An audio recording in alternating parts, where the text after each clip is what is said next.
Assalamu alaikum wa rahmatullahi wa barakatuh. My name is Marwa Abdulhai. On behalf of Muslim Girl, it is my honor to be interviewing Maryam Masud Lam today. Maryam is a 5th grader at Al Noor Academy, and mashallah, she is a hafiza of the Qur'an. Maryam has taken part in many international and national Qur'an competitions and is the host of the program Qur'an with Maryam as part of Guide Us TV and ITV USA. Maryam takes part in many humanitarian organizations and has over 200k subscribers on YouTube and Facebook. Salam Maryam. Wa alaikum assalam wa rahmatullahi wa barakatuh. How are you? Good, alhamdulillah. How are you? Good, alhamdulillah. So it's really interesting how last year I interviewed you and this year you're interviewing me, and inshallah next year we could do something else together. Inshallah, it is a great honor for me to be interviewing you. And I'm really glad to be here with you too. Me too. Alright, so I have a couple of questions for you. I'll tell people about your journey. So first off, who was responsible for inculcating the motivation for you to memorize the Qur'an? Well, I always want to start off by thanking Allah subhanahu wa ta'ala for giving me the courage and memory to memorize the Qur'an. But of course, my parents were the ones who inspired me to memorize the Qur'an. And since I didn't attend any particular hifz school, my mom worked really hard with me during my memorization. And also, in preparation to teach me, my mom took a few tajweed classes. MashaAllah. So she could teach me. Wow, so what were some of the techniques that she used in order to motivate you to memorize the Qur'an? My mother used lots of fun techniques, when it was hard for me and I wanted to give up, and my mom she would say, let's have a race. Whoever can memorize this page first, then they win. So we would race and we would see who could memorize the page first. Wow. Also a few other techniques, for example, when I was little and I was playing around and my mom would do her household works. She would recite a small surah from Juz Amma, and I wouldn't even know it, but I would start reading with her. And then in the car when I go to school, I put the surah that I would memorize or review that day, so that when I come home it would be much easier for me to memorize or review. Wow, these are very creative techniques. I don't think I would ever be able to come up with them. Thank you. Wow, can you describe some of the rigor and difficulties of memorizing the Qur'an? Was it very tough? And could you share some of that with everyone who wants to? Sure. So the Quran consists of many surahs. Some are very easy to memorize while others are tough.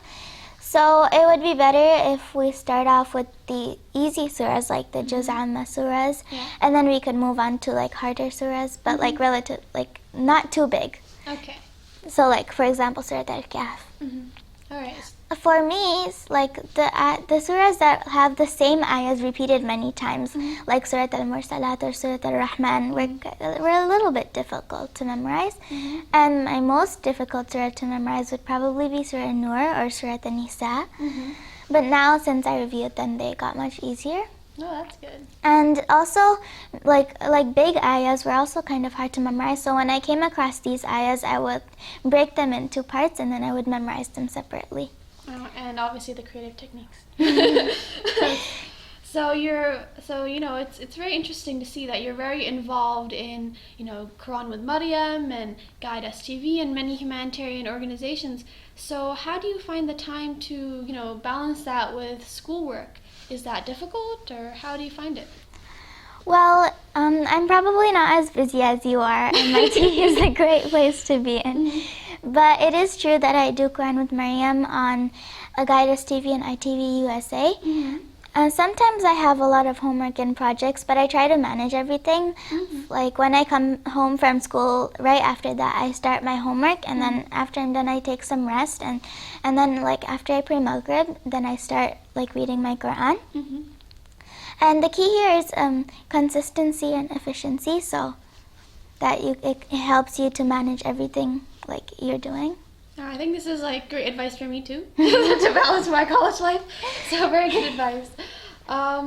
So just a question. I think it's very important for girls to be memorizing the Qur'an, but sometimes you see that not many girls have memorized the Qur'an, and they think that it's kind of like it's a man's job, it's a boy's job. Why do you think it's important for especially girls to be memorizing the Qur'an? Indeed, this is a great question. My observation is that there are not as many girls memorizing the Qur'an in today's world. Right. However, in the past, we know of many female Islamic scholars, like during the Prophet's time or centuries after that. And for example, Aisha radiallahu anha, we heard of many authentic and significant hadiths from her. Right. And Khadija radiallahu anha, who was the first female to accept Islam and during the Prophet's time and believe in Prophet Muhammad sallallahu alaihi wasallam. And also Rabia al-Basri radiallahu anha. We want more female hafizat and scholars, Islamic scholars. So it is important for Muslim girls to memorize the Qur'an, understand the Qur'an, and implement the teachings of the Qur'an in their life. And because sisters have a significant share of building a great generation. Of course. You've basically, this challenge of memorizing the Qur'an, you've accomplished it, but what other challenges do you see for yourself, and what other things are you working on? What would you recommend other, hafiz of the Qur'an to be working on? Memorizing the Qur'an is just the first step. We need to understand the Qur'an, and in order to do that, we need to learn Arabic. So since I want to learn Arabic, I am using Bayyina TV, and there is a show called Arabic with Husna, and that helps me a lot to learn Arabic. And before I started using Bayyina TV, I took Arabic 101 with our beloved brother Asif Hirani. So these are some of the resources I'm using to learn Arabic. So I would suggest the same for my brothers and sisters. MashaAllah.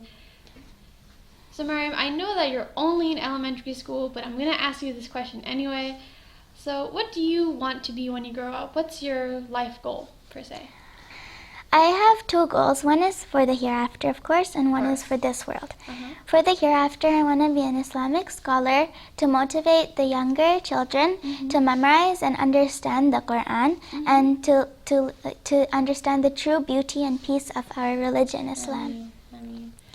And before I tell you my goal for this life, let me tell you something. Okay. I grew up seeing my father do many interesting stuff with technology. For example, every year he attends Google I/O, which is the developers conference. And he brings back many cool ideas, and sometimes he involves us to implement those. So I have a passion now for computer science and technology. And if Allah wills, then I want to seek my career in this field. And I know that you are going to be an engineer, so inshallah when I grow up, we can work together. Yeah, inshallah. And you could possibly also come to MIT, inshallah. So Maryam, you're probably very busy, so just going to ask anyway, what do you do in your free time, and what do you enjoy doing? I have free time, and in my free time, I like to play with my baby sister. Sometimes I go, if it's good weather, then I go outside and I ride my bike, and then I take my baby sister outside with me, and she has this little car. She rides it around our driveway, and we play outside. And then me and my older sister, we sometimes play badminton in our driveway. So in my free time, I play outside, or I play with my baby sister, and also sometimes I play on my tablet. I play video games. Yeah, I hope it's not more time on the tablet and less time outside. I'm not going to ask the question, but I hope so. So tell me a little bit about your family. Tell me about your sisters and your parents. My older sister, her name is Maisha, and she is going to be a senior in high school next year, inshallah. And my younger sister, her name is Fatima, and she is 2 years old. She memorized a few surahs. She started. Wow. She did Surah Al-Fatiha, Surah Al-Lahab, Surah Al-Ikhlas, and Surah, that's pretty much, and a few ayahs from Surah Al-Yasin. So she is beginning. Wow. And then... How old is she again? She's 2. 2 and a couple of surahs, mashallah. Wow. So what is your favorite surah, and why? What you know all the surahs, so which one resonates the most with you? My favorite surah would probably be Surah Al-Yusuf because it has the best of it is the best of stories in the Qur'an. It has the story of Prophet Yusuf, and also it's more clear to me. I can understand it better because I watched Yusuf series. It's like it's a really good show. It's like a series of this life. It's the story of the life of Prophet Yusuf alayhi salam, and it's like really good. Like I watched it so many times, and I want to watch it again. Wow. Okay, I have to watch. I don't think I've watched it. You should watch it. You should definitely watch it. I will, inshallah. Now, Maryam, I know you talked a lot about balancing the deen and dunya, but really, how do you think Muslims should be looking at these two aspects of their lives and at least trying to find an equal balance between the two? This is surely an excellent question. When I was reading the meaning of the Qur'an, I came across some beautiful ayahs from Surat Al-Layl. So let me recite those ayahs. Yeah, please. أعوذ بالله من الشيطان الرجيم فأما من أعطى واتقى وصدق بالحسنى فسنيسره لليسرى وأما من بخل واستغنى وكذب بالحسنى فسنيسره للعسرى وما يغني عنه ماله إذا تردى. MashaAllah. Your recitation is beautiful. Jazakallah. So these ayahs, they talk about that whoever wants this world, Allah will make it easy for them. And whoever wants the hereafter, Allah will make it easy for them as well. But we have to notice the difference between the two groups of people. In the end, it is the second group of people who will be the ultimate winners, and the first group of people will be the losers because they were working for this world and not the hereafter. Wow, that is a very intricate analysis. Wow, mashallah. That is beautiful. That is a beautiful insight, Maryam. I mean, I cannot begin to describe how taken aback I am by your responses and your journey, and I'm sure that many of the viewers and the young Muslim girls and women who are watching will be very inspired by your story and hope to, integrate many of the things that you talked about in their lives, inshallah. Inshallah. And you are very great too because you are very busy with your college because you're in MIT, but you also find time to do humanitarian activities. You are working with IMRC, with the orphan children of India, and lots of other humanitarian activities, and you inspire me a lot.